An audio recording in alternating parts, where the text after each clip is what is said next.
चाय लाई थी तुम्हारे लिए।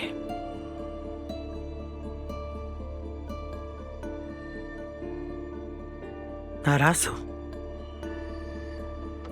लेकिन मैं तुम्हें इस तरह नाराज देख नहीं सकती।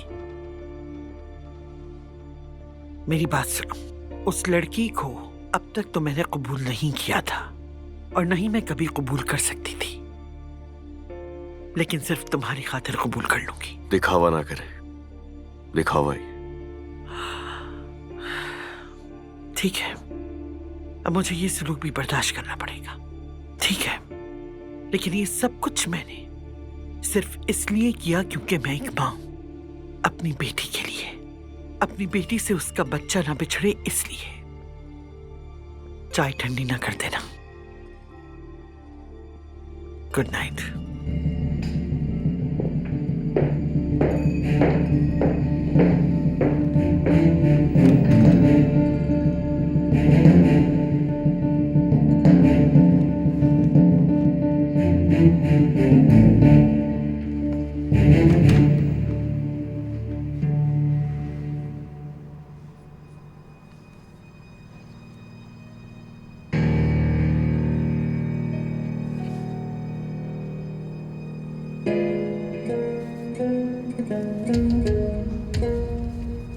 बस थोड़ा सा वक्त मेरी जान,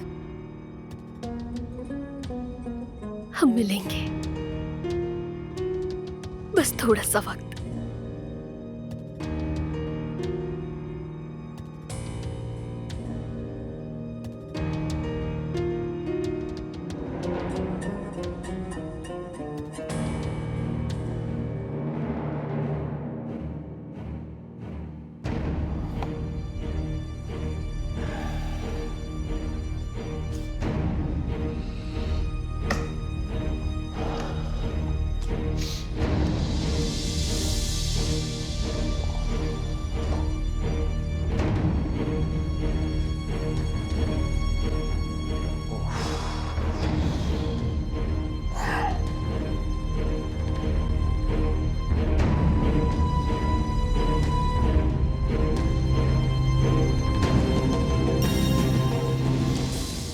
ये मोहब्बत बदुआ बन गई है